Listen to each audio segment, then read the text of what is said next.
has affected a lot of people. I'd be really surprised to find one person who hasn't been impacted by COVID. So we actually found out that the state released money to essential workers regardless of income, which was huge because my husband and I are in that income where we never qualify for anything, but we barely make it. We scrape by because we, just like everyone else, we have a mortgage and daycare. And so we were very fortunate to find out that we were accepted into that because my husband is an essential worker. And at the end of the day, really everyone wins in that situation because the daycare is still getting their full amount.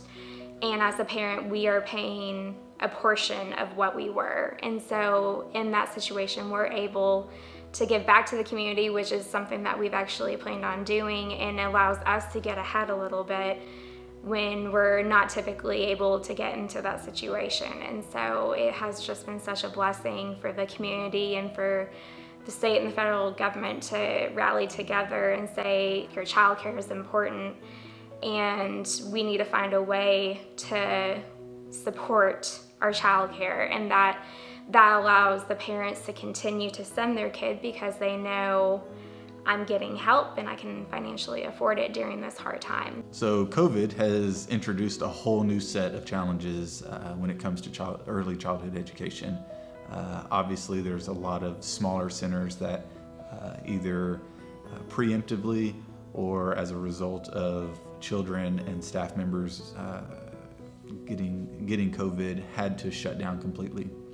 In our personal experience, we were quite fortunate to make it until recently, where our center was able to stay up and running, and we're blessed by not having any COVID positive cases.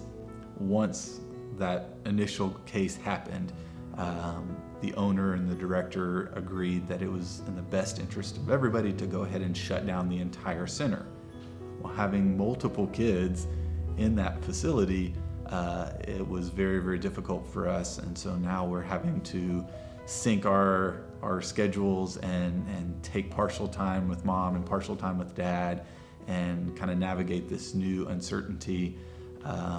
But it also creates challenges, again, for the staffing in order to maintain the relationship with the staff that hopefully these centers have invested in so much time and training and experience into. They continue to pay those employees and individuals. The director still has to make payroll every 2 weeks. And so that usually comes from the tuition checks of the parents. And so the COVID has just decimated an already struggling industry that didn't have the placement rate. We didn't have the physical spots available for all the children that really needed quality, high-level early childhood education. COVID just decimated that by closing so many other smaller facilities and posed a financial burden, even with the PPP money and other resources that were available, helping centers that did decide to close down or stay open continue making payroll when otherwise they saw a decreased number of involvement, parents pulling their kids out preemptively, things like that. That they have shared in common between all of the early childhood care facilities, and very often these are small businesses paying individually for these services, but if they were to operate as a co-op and were to share services like accounting services, payroll services, HR services, health insurance services, that would reduce the costs to financials to early childhood care facilities across Northwest Arkansas, and they would be able to devote more of their financial resources towards providing better pay for their employees and providing better training for their employees. So that is one aspect, one opportunity that we have here in Northwest Arkansas, is to provide a shared pool of services, especially across accounting and HR functions to these early childhood care facilities.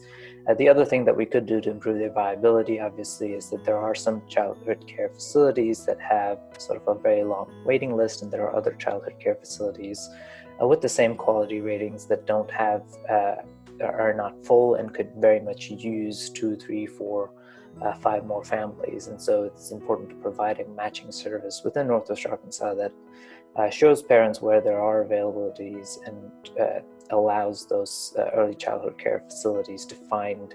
I feel as a parent, whenever you decide that you need to enroll your child into daycare, is going to be letting go of control.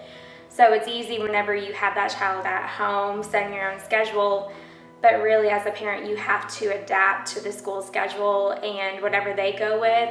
That's what I told my child care workers, is that you guys set the schedule and I will follow it at home, because my kid is with them Monday through Friday. And it's tough to let go of that control, but once you do, home life is a lot easier.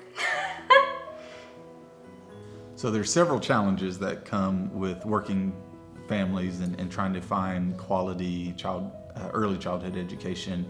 And some of the ones that my family have faced is always obviously cost and the price of education. And that is something that initially, early on, was a major contributing factor. But the more that we were educated in the quality, then obviously you don't want to skimp on your greatest asset. And so the cost is one thing, but also, again, you're looking at the quality of the personnel. So staffing and their qualifications is something both that's important to me as a parent, but also these the centers, the directors, and the owners of these facilities constantly struggle with having to meet either the state's requirements or their personal goals for what their staff is, what their baseline standard for qualifications are. And in an industry that if you have much more than that, then you can get into the public school system as a teacher or substitute. And so that has a high turnover rate. And so that's a struggle as well. So finding that perfect balance of staff that are qualified, trained, experienced in that field, and who won't jump to that next level. We would like to thank all of those who participated in our endeavor to show the impact of quality care in our community. Get involved, contact our office with the information shown below.